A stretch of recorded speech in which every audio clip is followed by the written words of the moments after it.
Yo, what's going on, guys? Crispy Flakes here. For today's video, we are going to be taking a look at the all-star center of the Orlando Magic, Nikola Vucevic, whose name has been brought up multiple times in trade rumors. There's a few teams he's linked to, potentially going to, before the NBA trade deadline. So we're going to find the best trade possible, the best team possible, and see what type of a difference maker he could be. So before we get going on that, man, if you guys don't mind dropping that crispy like on this video, 1,000 likes is always the goal. Also, I want to let you guys know over on my third channel, Crispy Flakes Plays, I will be posting a new episode of the Detroit Pistons My GM series, so go check out that channel, man. Get caught up with all the videos, and if you are caught up, a new one should be coming out pretty dang soon. So yes, also check out Extra Crispy, where I will be reacting to all the NBA All-Star festivities and everything going on Sunday night. So yeah, man.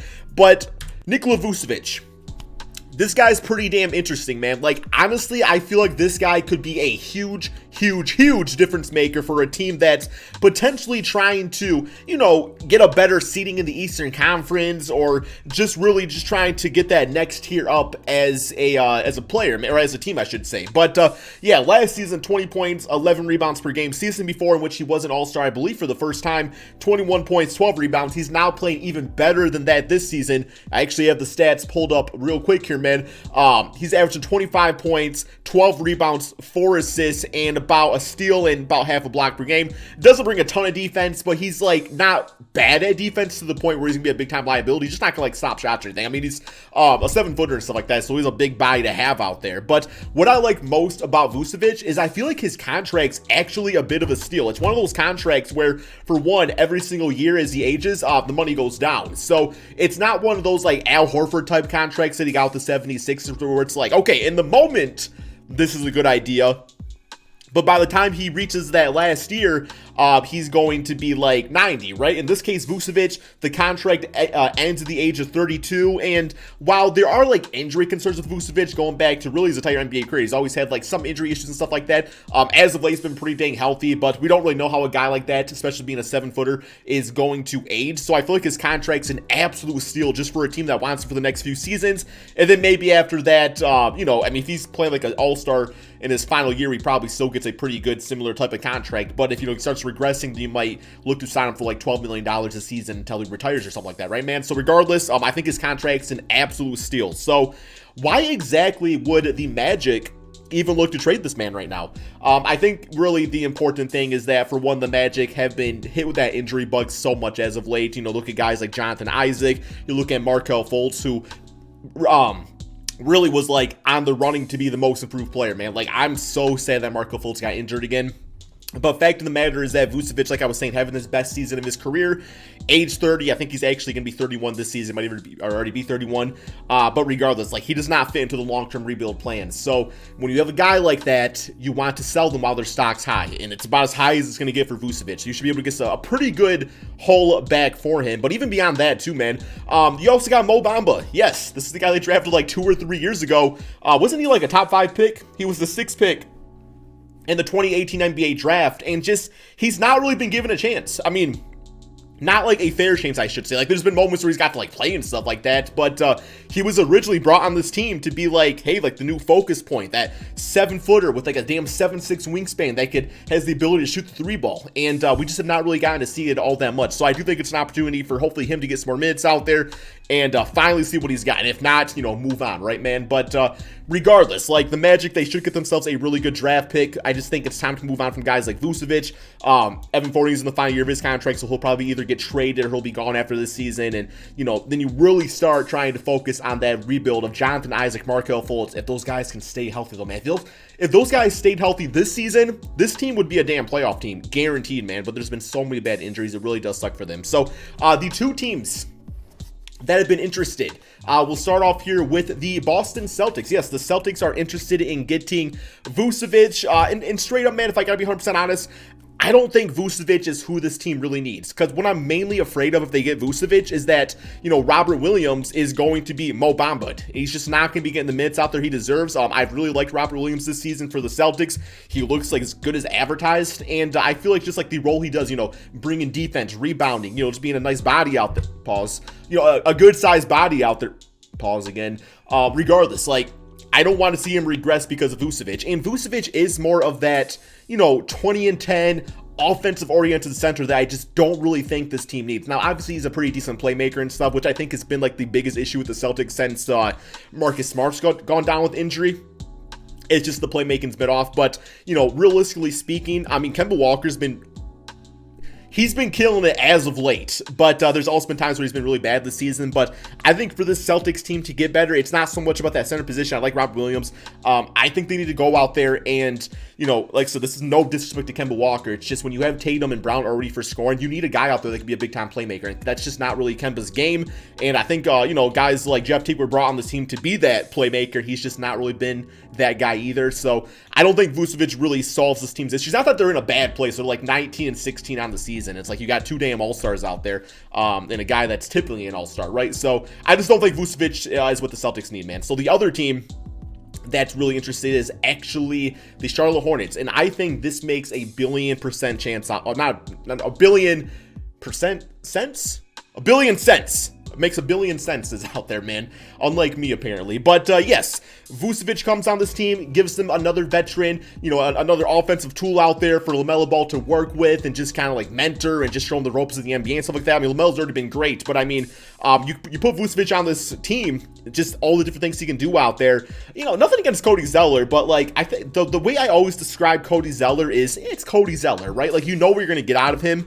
You're going to get like a good, average, serviceable center, but Vucevic just gives him that next level player, man. So all of a sudden you're looking at LaMelo out there with Gordon Hayward and Terry Rozier, and you're in a pretty damn good place for the next few seasons as far as like making a run, getting to the playoffs, and who knows, man, being a team that you probably don't want to see in the first round of the playoffs, right? So we are going to be doing a trade with the Charlotte Hornets. I do think there's trades out there that make sense for the Orlando Magic, so let's go ahead and hit up that trade finder and see what exactly we can put together. So like I was saying, man, about $26 million is due to Vucevic on the season, so that is important to note. But yeah, looking at the Hornets, I do think, you know, a focus of a trade, well, for one, Cody Zeller, I think just for salary purposes, there's not like a ton of big contracts on this team outside of guys like, you know, Gordon Hayward, who they probably would not trade away. So yeah, I do think Cody Zeller has to be the focus of the trade. That just gives them an expiring contract, get out of Vucevic's contract and free up some money for free agency. So he would be part of it for sure. I think you would probably have to look at Malik Monk. Now, Monk's obviously been killing it at times this season for the Hornets, but it's one of those cases, man, where you're getting an all-star center back. Like, you got to give up. You can't just give up nothing to get somebody, right? So Malik Monk's been really good, and he's 22. He gives the Magic that next shooting guard of the future. Allowing Evan Fournier, you know, to go to a different team or whatever. And not to mention, too, it's like you do got the whole, like, LaMelo, Terry Rozier thing going, so Malik Monk would get a chance to start on the Magic. So I think he would have to be included in any sort of trade.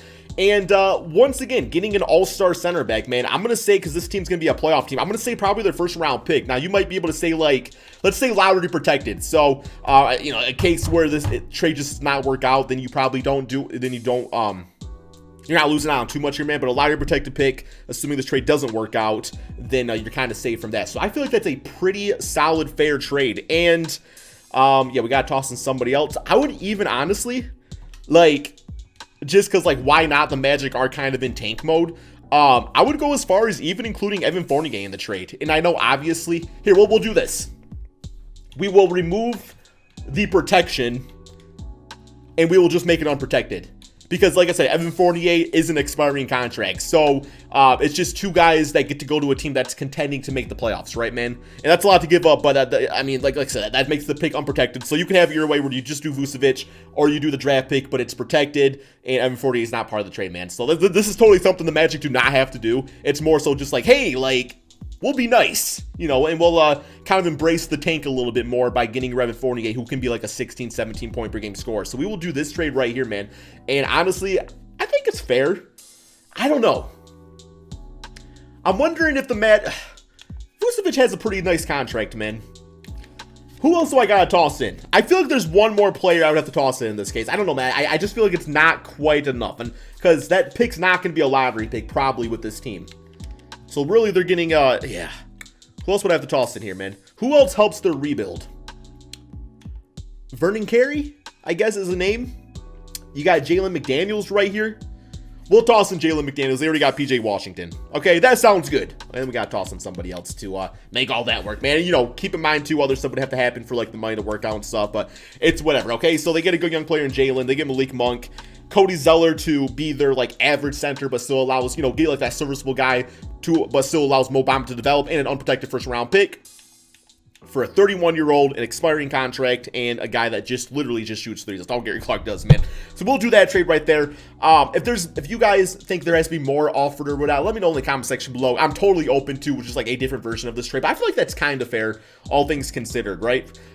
So now let's go ahead and hit up this team selection real quick here and go select the Charlotte Hornets and see what exactly this team is looking like. So Hornets selected. There we go. There we go. Alrighty, man. So as far as their lineup goes, LaMelo Ball, you got Evan Fournier, Gordon Hayward, PJ Washington, 80 overall player, 88 overall Vucevic, and then you got Terry Rozier. Now, I don't know if Terry would start over Evan Fournier or not. I kind of like the idea of these guys, you know, just splashing it up off the bench. Miles Bridges out there. Of course, you got Bismack Biyombo. So we're going to go with the 9-man rotation here. Like I said, Scary Terry's been killing it this season. So there's, you know, I'm actually going to start him over Evan Fournier. He's been that good. I don't want to disrespect him. So yeah, we'll do this.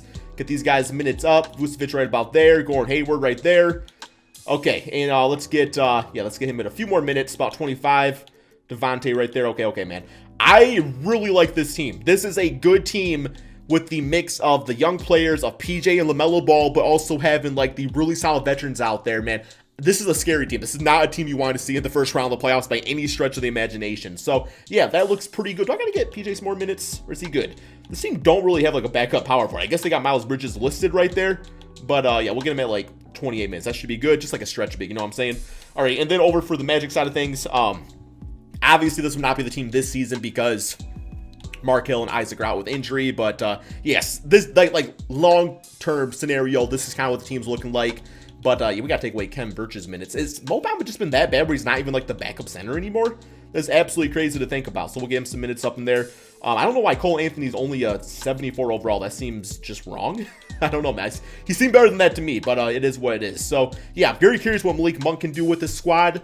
But gonna go ahead and simulate this NBA season right here, man, see what it's all about. But I really think that is, like, that's one of the most exciting things about having a good young point guard like LaMelo, is that you can go out there and you can kind of, like, scope out those veteran type of players that have, like, those decent 3-year type of contracts, because in 3 years from now, it's like, okay, Vucevic is off the books, but LaMelo is only like 22.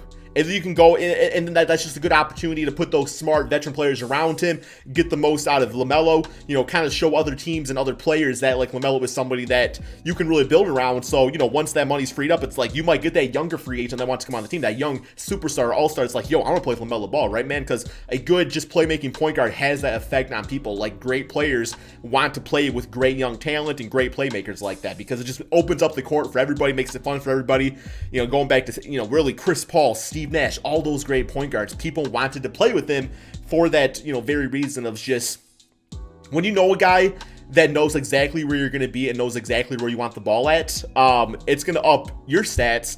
And in the end, you know, at the end of the day, I mean, the NBA, obviously basketball and the passion for the game's there, but it's also a business too. So when you have a guy that can get the most out of you, that's going to up your chances to get a better contract in the long term, right, man? Other teams going out there and seeking you out, right? So yeah, doing a full simulation of this season, the Hornets are playing really good. Looks like they're going to be about a 4th or 5th seed based on how the simulation is going, and that feels about right, man. I feel like with this team right here, you know, that's including Evan Fournier being part of the trade, which might not be the case. Like I said, that was just more of a just opening up the spot for Malik Monk to just be like the go-to shooting guard, right? And getting ready and expiring contract and stuff like that, right, man? But yeah, 3rd seed in the Eastern Conference. That's fantastic. Let's see how this healthy Magic team did.